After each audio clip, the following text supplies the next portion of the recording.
Hey, Truth Seekers, welcome back. Zach here. It is Sunday, August 2nd, 2015, and one of the major stories today is that a Memphis police officer was shot and killed while making a routine stop when he found the suspect had 2 grams of marijuana, which supposedly caused the suspect to kill the police officer, possibly for fear of being arrested.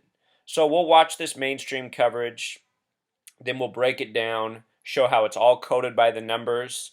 Since December 2014 on, there has been almost on a weekly basis a mainstream story about a police officer getting killed by somebody, typically by a black man, all part of this racial programming. I want to show you how this story is all full of the same numbers all the other ones are coded with. But first, let's just watch that mainstream coverage. Here we go. At approximately 9:18 p.m., communications was alerted by a citizen through one of our officers' radios that an officer had been shot in the area of Perkins and Cottonwood. Once officers arrived on the scene, they located an MPD officer who had been shot during what appeared to be a traffic stop. The officer was transported to Regional Med in critical condition, but later pronounced deceased due to multiple gunshot wounds. The suspect is still at large, and officers are in the area attempting to locate him at this time. And this is just a reminder of how dangerous this job is. We're talking about, from what we know now, routine traffic stop inevitably results in the officer losing his life. This speaks volumes about just the inherent danger of police work. The men and women in blue have certain rules of engagement that they have to follow. But at any given minute in a 24-hour day, they're dealing with folks who have no rules of engagement. All right, Truth Seeker. So that was the propaganda reporting of the shooting. Let's now watch the propaganda of the suspect name, which is newer information within the hour. Here we go. Passenger of the vehicle, who is believed to be the shooter, has been identified as 29-year-old Tremaine Wilburn. Wilburn is still at large, and a warrant for first-degree murder has been issued for his arrest. Wilburn is out on supervised release by the U.S. Western District Court for a 121-month sentence for robbery of a banking institution. Notice it was a 121-month sentence. 121 is a number of revelation, and so often these hoaxes are hooked up by the numbers of revelation. That's because the synagogue of Satan, the false Jews, the Zionist Jews who run the mainstream media are all about this. It's where their name is referenced in the Bible, and it seems to be a major reason why they use the numbers from Revelation as their playbook. Here we go. To show you how senseless this is, we're talking about less than 2 grams of marijuana. You're talking about a misdemeanor citation. You're talking about a misdemeanor citation. We probably would not have even transported for that. So I think it's safe to say that when you look at this individual. For those of you who don't know much about marijuana, 2 grams of marijuana is a very small amount. Routinely goes for $20. Cost you $20 to buy 2 grams of marijuana. So the officer is emphasizing how petty this killing was over. You're looking at a coward. He's a coward. And now what we're hearing is him call this man on the piece of paper a coward. But in truth, the only real coward is the man holding up the paper lying to us. And the reason he does that is because, he needs his check. He needs his position. This is how he climbs the ladder, by fulfilling the deeds of the people who are above him, who treat him as a puppet. This man holding the paper is the real coward, and so are all the other liars who go before us and present this propaganda. It's pathetic. And they always like to use this tough language, like they're not the cowards. You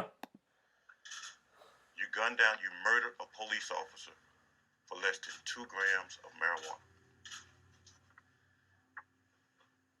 You've literally destroyed a family. Look at the impact that that's had on this department, this community, this city, for less than 2 grams of marijuana. A misdemeanor citation and a fine. Police are pathetic, Truth Seeker. Police are pathetic. All right, so the numbers within the hoax. Within all of these shooting hoaxes, the number 3 is coded in. Oftentimes it's in the name. This time it's just the age of the deceased police officer. They said Sean Bolton was 33 years old. Sean Bolton. Memphis has gematria of 38 and 47 Pythagorean. 38 is a number of death, so it might be a reason that a city such as Memphis is picked for a hoax story about a police officer death. Notice that the word officer has gematria 44. This is the kill number. For officers, it goes both ways. They do killing, they get killed. This officer was supposedly killed at 9 p.m. on August 1st, 2015, a date with 44 numerology, matching the gematria of the word kill. Named Sean Bolton has gematria of 36, 36, 12 plus 24 is 36. If you sum 1 through 36, it sums to 666. Notice how officer begins with that 666 coding. And that's because officers, police officers, are agents of the Zionist Freemasons. And Freemasonry is Satanism in disguise. And most police officers, they don't realize who they're working for. They're just people that want a badge, want a gun, want to think that they have more authority and power than other people. And in this world, that's granted to them by the illegitimate authority that is behind police departments, which, as it turns out, is a Masonic Zionist authority. What we're looking at here are police badges with the Freemason symbol on them. You can find these in pretty much every state. Scottish Rite Freemasonry has that highest degree of 33, like the gematria of the word police, like the age of this officer, Sean Bolton. Sean Bolton in simple English gematria equals 117, and CNN's first video they put up of him today was 1:17 long. Officer fatally shot during traffic stop in Minnesota. Coincidence? I doubt it. They say he's been on the force since October 2010, so nearly 5 full years. October is the only month with 33 gematria, like the word police. More 33 coding. The video we just watched was 1:06 in length, a number getting coded a lot, 106. This took place in Memphis, Tennessee. Tennessee has that gematria of 106. Just all the little coding things. Again, the killing took place on a date with 44 numerology. The captain speaking about it, this guy right here, the guy calling people cowards, has the name gematria of 44. 44, the kill number. Tony Armstrong, the Zionist Masonic stooge. Anyway, just recently they put out the name of the shooter, and his name syncs up perfectly with today. His name's Tremaine Wilborn, which has gematria of 82. Today's date is 8/2, August 2nd. Hoaxes by the numbers. Also, the big news story today is a church bombing in New Mexico. The name of the church, the first church to blow today, had 82 gematria, just like Tremaine Wilborn. Why? Because all these stories are run by the Zionist Masonic agents that control our media, control our police, control our government, control our media, movies, music, and more. We've let this Zionist gang take over the scene without saying a peep about it. And as a consequence, we live in a world where we're bombarded with senseless propaganda on the daily. Earlier this year, May 6th, the NPR, National Public Radio, put out this story about Masonic police operating in 33 states in Mexico. Mexico has that gematria of 33. The Mexican-American War ended on February 2nd, the 33rd day of the year. All sorts of coding, True Seeker.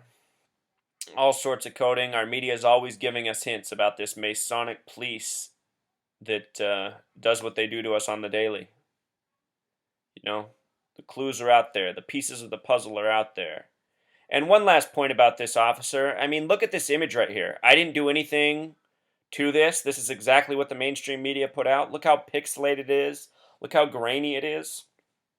It was taken sometime between now and 2010, when we've had high-def cameras pretty much everywhere. All signs of the hoax, truth seeker. For how much longer will fools not see? If you're in Memphis, if you're in Tennessee, you should call this police station and bombard Tony Armstrong's voicemail. Let him know that we know the hoax is up. All right, until next time.